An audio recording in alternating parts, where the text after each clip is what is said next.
British economic policies, particularly the land revenue settlement systems in British India. ये one of the most important topics है, frequently asked topic है as far as the prelims exam is concerned. So next few minutes में हम discuss करेंगे the major land revenue settlement systems introduced by the British in India. अब ये क्या क्या थे? तो आप यहाँ पे देखेंगे the permanent settlement system of 1793, the ryotwari system of 1820, the Mahalwari system of 1822. क्या क्या डिस्कस होगा यहाँ पर? हम हर एक लैंड रेवेन्यू सेटलमेंट सिस्टम का बैकग्राउंड डिस्कस करेंगे. बैकग्राउंड के साथ साथ में यहां पर हम इसके ऑब्जेक्टिव्स, की एम्स को डिस्कस करेंगे. Important personalities associated with each of the land revenue settlement system, जिन एरियाज में इनको इंट्रोड्यूस किया गया, इनके जो मेन फीचर्स हैं उन्हें हम डिस्कस करेंगे along with the broader impacts और द कॉन्सिक्वेंसेस. ठीक है, अब हम इनको डिटेल में डिस्कस करें उससे पहले आपके लिए एक छोटा सा अनाउंसमेंट है. Rapid revision round for UPSC prelims 2026 is ongoing. Sleepy classes का मोस्ट रिकमेंडेड कोर्स है टॉपर्स के द्वारा. आप देखेंगे एंड मोमेंट पे जब आप सब्जेक्ट्स को कॉम्प्रिहेंसिवली कंसाइजली रिवाइज करना चाहते हैं, कोई भी इंपॉर्टेंट पॉइंट मिस नहीं करना चाहते, करंट अफेयर्स को इंटीग्रेट करके पढ़ना चाहते हैं, तब ये कोर्स बहुत ज़्यादा हेल्पफुल होता है. सो इस कोर्स में हम लगातार 15 डेज के लिए साथ में रहते हैं, ईच डे 7 आवर्स, और इन 7 आवर्स में हम एक सब्जेक्ट को कंप्लीटली रिवाइज करते हैं कॉम्प्रिहेंसिवली, यूपीएससी के लेटेस्ट पैटर्न के अकॉर्डिंग, पीवाईक्यूज को ध्यान में रखते हुए. आप इसका हिस्सा बन सकते हैं. फर्दर डिटेल्स के लिए टोल फ्री नंबर पे कॉल करके टीम से कॉन्टैक्ट कर सकते हैं, या आप हमें मेल ड्रॉप कर सकते हैं sleepy.classes@gmail.com पर, एंड आपकी क्वेरी रिजॉल्व हो जाएगी. इसके अलावा वेबसाइट से भी आप इस कोर्स को परचेस कर सकते हैं. नाउ हम सबसे पहले यहाँ पे डिस्कस करेंगे परमानेंट सेटलमेंट सिस्टम या फिर जमींदारी सिस्टम ऑफ 1793 को.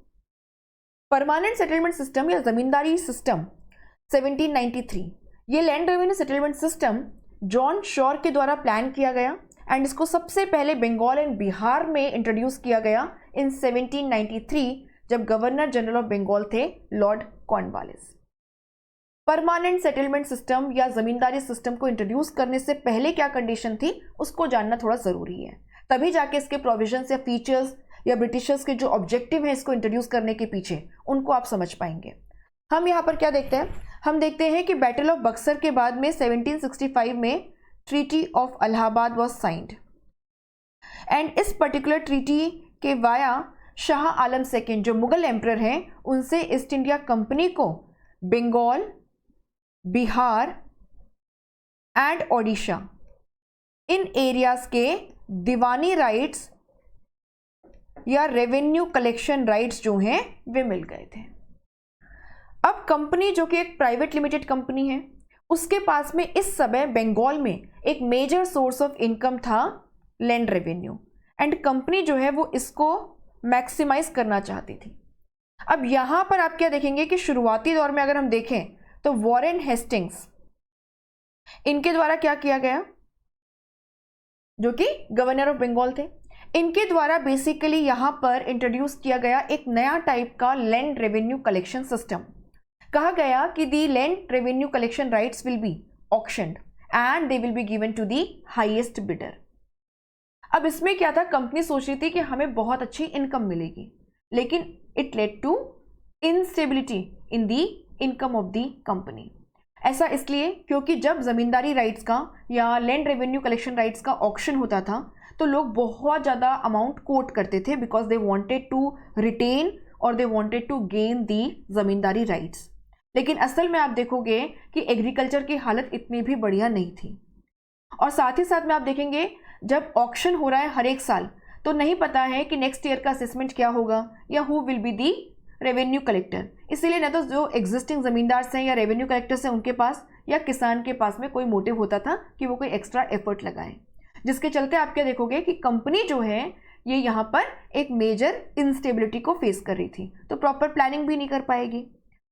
वॉरेन हेस्टिंग्स का ये जो ऑक्शन सिस्टम है, auction of land revenue collection rights, it prove to be a failure. It prove to be a failure. अब जरूरत थी एक ऑल्टरनेटिव की, और ये ऑल्टरनेटिव आया परमानेंट सेटलमेंट सिस्टम या जमींदारी सिस्टम ऑफ 1793 के रूप में। यहाँ पे ईस्ट इंडिया कंपनी ने रियलाइज किया कि जमींदार जो हैं वो बहुत पावरफुल हैं, इन्फ्लुएंशियल हैं। अगर हम इनसे दोस्ती कर लेते हैं तो हमारे पास में लोकल एलाइज होंगे, हमारे पास में यहाँ पर एक लोकल सपोर्ट बेस होगा जो बहुत पावरफुल है, जो बहुत इन्फ्लुएंशियल है, एंड ये जमींदार हम पर डिपेंडेंट होंगे तो obviously they will stay loyal to us. साथ ही साथ में इन्होंने रियलाइज किया कि यहाँ पर हमें रेवेन्यू की जो डिमांड है उसे फिक्स करना होगा। अब अगर आप रेवेन्यू की डिमांड को हमेशा के लिए फिक्स कर रहे हैं ताकि आपके पास में एक स्टेबल इनकम का सोर्स रहे, है ना, इनकम स्टेबिलिटी बनी रहे, आप उसको मॉडिफाई नहीं कर पाएंगे, इंप्रूवाइज नहीं कर पाएंगे, तो आप क्या करेंगे, आप जो भी रेवेन्यू की डिमांड फिक्स करेंगे which will be fixed in perpetuity, आप उसे ज़्यादा से ज़्यादा फिक्स करना चाहेंगे। तो हम यहाँ पर क्या देखते हैं, 1765 से लेकर 1793 के बीच में अगर हम देखें तो बंगाल में एक पर्टिकुलर जमींदारी एरिया से रेवेन्यू की जो डिमांड थी इट वाज ऑलमोस्ट डबल्ड। कितनी? इट वाज ऑलमोस्ट डबल्ड, क्योंकि कंपनी यहाँ पर कोई भी लॉस का स्कोप नहीं चाहती थी। तो अब क्या डिसाइड हुआ कि जमींदार से डीलिंग होगी।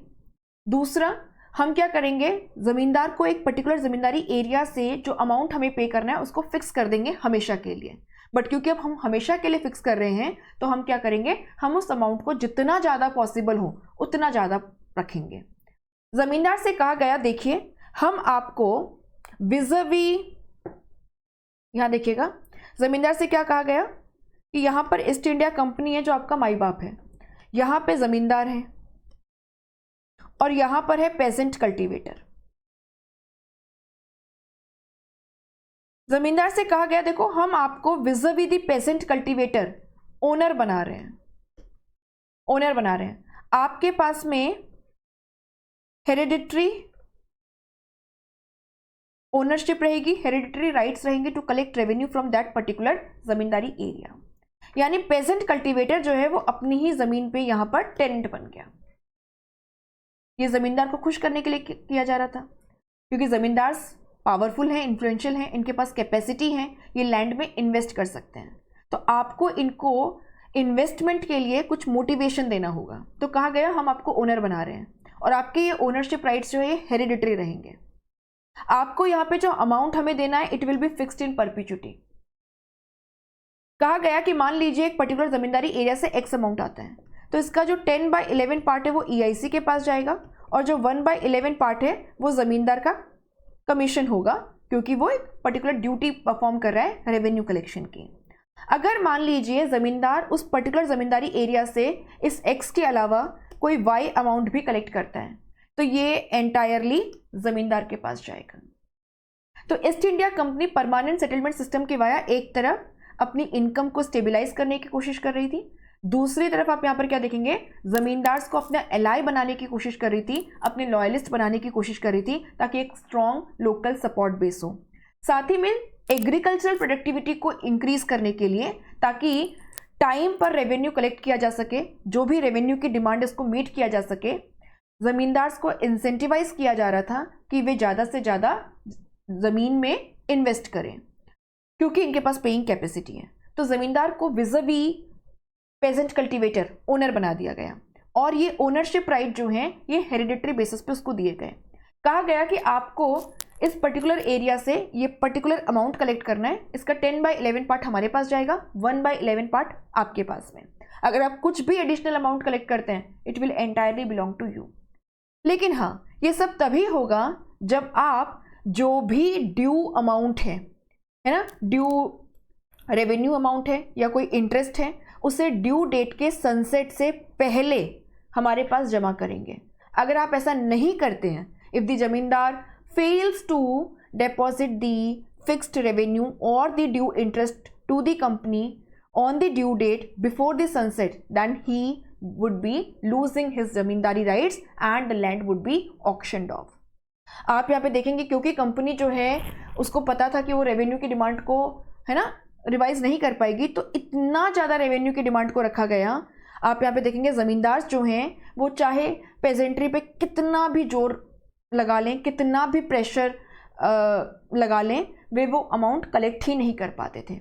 और इनफैक्ट ये डेटा से भी प्रूव होता है 1794 से 1807 के बीच में almost half of the lands under the permanent settlement system were sold, यानी the zamindari rights were auctioned off, क्योंकि जो एग्जिस्टिंग जमींदार हैं they could not submit the due revenue on time.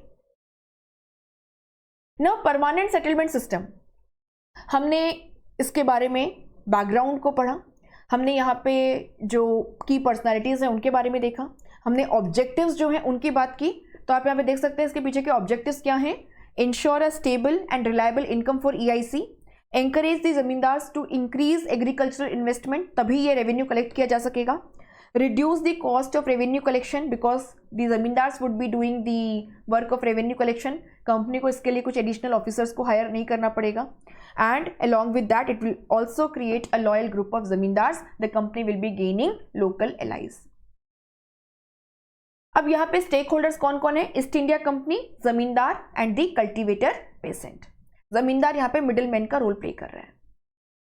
इसके जो फीचर्स है उनको हमने देख लिया है यहाँ पर अच्छे से। और आप यहाँ पर क्या देखेंगे, इसके कॉन्सिक्वेंसेस को अगर हम डिस्कस कर रहे हैं तो यहाँ पे ये क्लियर हो जाता है दैट परमानेंट सेटलमेंट सिस्टम के वाया किसी को भी फायदा नहीं हुआ। ईस्ट इंडिया कंपनी को भी जो एक्सपेक्टेशंस थी कि उनकी इनकम स्टेबलाइज होगी वो भी नहीं हो पाया क्योंकि डिमांड बहुत हाई थी।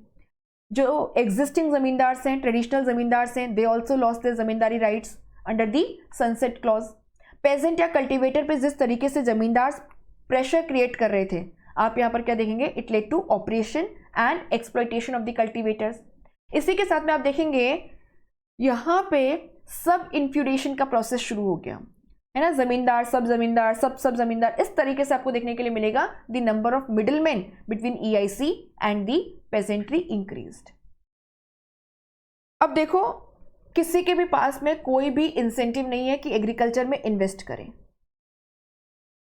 And that led to stagnation in agriculture, the productivity suffered.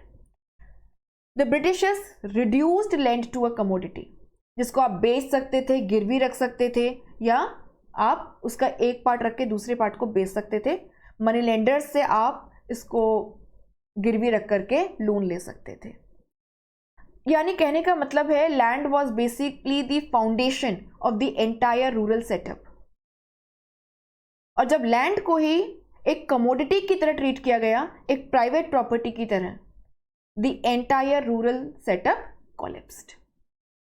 Now अगर हम बात करें एरियाज की, तो आप यहाँ पे देखते हैं कि इनिशियली इसको 1793 में बंगाल एंड बिहार में इंट्रोड्यूस किया गया था।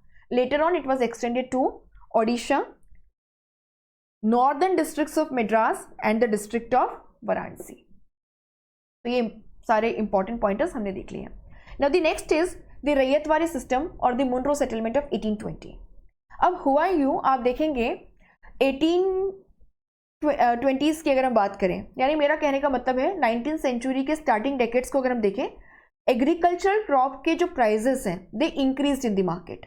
इससे क्या हुआ, जमींदार्स की इनकम इंक्रीज हुई, लेकिन ईस्ट इंडिया कंपनी इस इंक्रीज्ड इनकम में शेयर नहीं मांग सकती थी in the areas which are under the permanent settlement system, क्योंकि यहाँ पे जो रेवेन्यू की demand it was fixed in perpetuity. अब कंपनी ने डिसाइड किया कि आगे हम ये मिस्टेक नहीं कमिट करेंगे, यानी आगे जहाँ भी हम लैंड रेवेन्यू सेटलमेंट सिस्टम करेंगे या लैंड रेवेन्यू सेटलमेंट करेंगे, वहाँ पर हम इंश्योर करेंगे कि there is a scope for revision of the revenue demand periodically. और ये आपको रैयतवारी सिस्टम में भी देखने के लिए मिलेगा, ये आपको महलवारी सिस्टम में भी देखने के लिए मिलेगा। सो रैयतवारी सिस्टम या Munro settlement was basically the brain child of two British officers, Read and Munro. इसको सबसे पहले एक्सपेरिमेंटल बेसिस पे इंट्रोड्यूस किया गया था बारामहल डिस्ट्रिक्ट में बाय अलेक्जेंडर रीड इन 1792। ये बारामहल डिस्ट्रिक्ट इंग्लिश जो हैं उन्होंने मैसूर से लिया था after the third Anglo Mysore war. So Baramahal district was earlier part of Mysore state. The third Anglo Mysore war 1789 to 1792 ended with the treaty of Seringapatam. Tipu Sultan को अपनी आधे से ज़्यादा टेरिटरीज जो हैं वो EIC को सरेंडर करनी पड़ी थी, जिसमें बारामहल भी था। अब यहाँ पर अलेक्जेंडर रीड जो है उनके द्वारा एक स्पेशल टाइप के रेवेन्यू सेटलमेंट सिस्टम को इंट्रोड्यूस किया गया, जिसे हम आगे चल के रैयतवारी सिस्टम या मुनरो सेटलमेंट के नाम से जानते हैं। क्या था इसमें? आप यहाँ पे देखेंगे कि यहाँ पे रीड एंड मुनरो जो है उन्होंने रियलाइज किया था कोई भी बहुत बड़े जमींदार नहीं है जिस तरीके से बंगाल बिहार वगैरह में थे, और इन्होंने यहाँ पे डिसाइड किया कि यहाँ पे हम डायरेक्टली जो पेजेंट्री है ना, जो रैयत है, उनसे डील करेंगे, और इसीलिए नाम आया रैयतवारी। यहाँ पे कोई मिडिलमैन नहीं है। दूसरा आप यहाँ पर क्या देखेंगे, इसे मुनरो सेटलमेंट भी कहते हैं, बिकॉज मुनरो जब मद्रास के गवर्नर बने तो इनको मद्रास प्रेसिडेंसी में रैयतवारी सेटलमेंट सिस्टम को इंट्रोड्यूस करने का क्रेडिट दिया जाता है। This was in 1820। Ryotwari settlement system में क्या हुआ, ईस्ट इंडिया कंपनी ने कहा कि रैयत जो है he is the owner, and इसको पट्टा या लैंड ओनरशिप टाइटल जो है वो दिया गया। लैंड का proper measurement, proper survey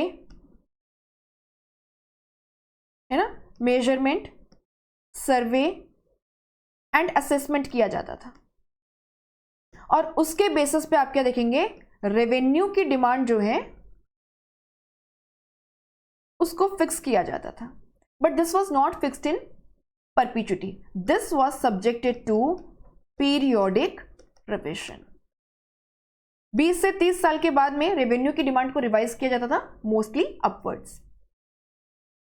east India Company को लग रहा था कि अगर हम मिडिल मैन को यहां से हटा देंगे तो डायरेक्टली रैयत से डील करेंगे, और इस तरीके से हम एक अच्छा खासा रेवेन्यू अमाउंट कलेक्ट कर पाएंगे और रैयत पे प्रेशर भी कम होगा। लेकिन आपको बता दें, रैयतवारी सेटलमेंट सिस्टम के अधीन जो एरियाज हैं आपके, specially Madras and Bombay presidencies के, यहाँ पर भी हमें देखने के लिए मिलता है 50 to 55% of the total output was collected as the revenue और land tax by the EIC। तो यहां पर भी एक्सप्लॉयटेशन इक्वल था। The East India company became the biggest landlord as far as the ryotwari settlement areas are concerned. तो इसका नाम रैयतवारी क्यों आया, इसे मुनरो सेटलमेंट क्यों कहते हैं, यहाँ पे पीरियोडिक रिविजन का स्कोप क्यों रखा गया, ये सारी बातें हमने कर ली है। अब आप यहाँ पे देखेंगे कि इसको मद्रास प्रेसिडेंसी में इंट्रोड्यूस करने वाले मुनरो थे, इसके अलावा इसको बॉम्बे प्रेसिडेंसी में इंट्रोड्यूस किया गया। बेरार है, कुर्ग है, ईस्टर्न पंजाब है, असम है, यहाँ पर भी इसको इंट्रोड्यूस किया गया। तो we have discuss the background of the ryotwari settlement system.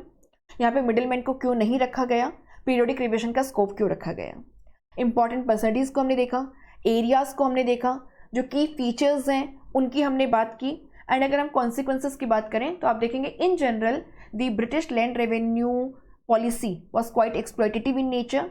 Revenue demand बहुत हाई होती थी, it was unfair, it was unjust and unreasonable. Pageantry was suffering, the agricultural system was stagnant, the agricultural productivity suffered, and the entire rural setup gradually started collapsing.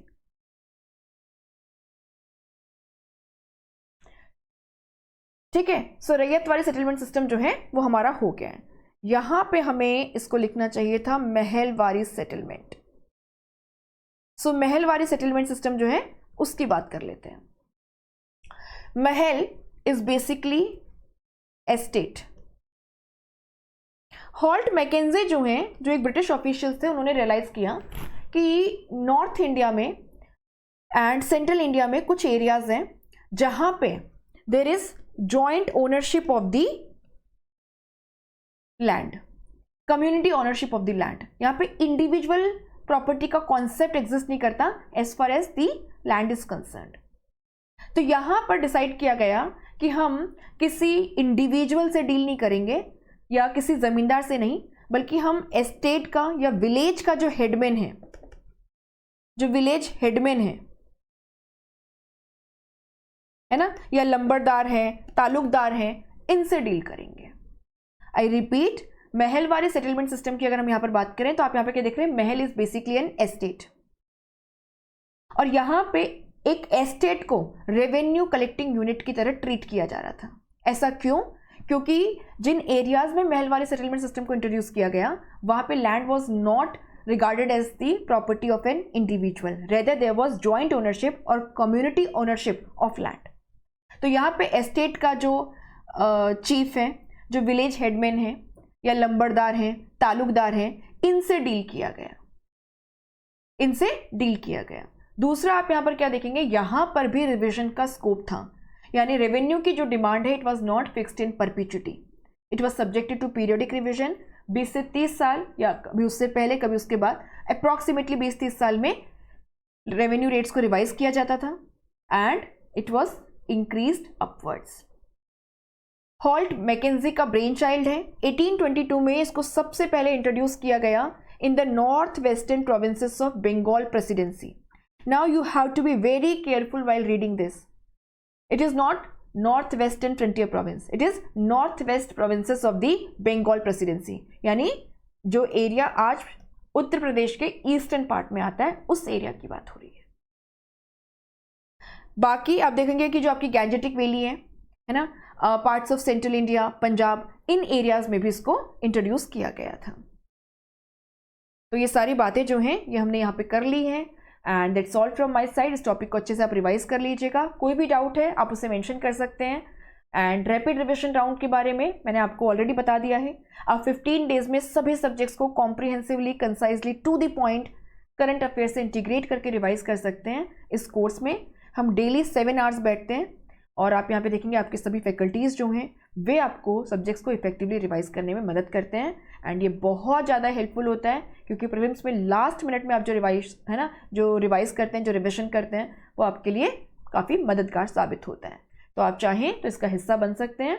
Details आपको description में भी मिल जाएंगे, website पर भी मिल जाएंगे, team से भी मिल जाएंगे अगर आप टोल फ्री नंबर पर कॉल करते हो, या आप हमें मेल ड्रॉप कर सकते हैं sleepy.classes@gmail.com पर।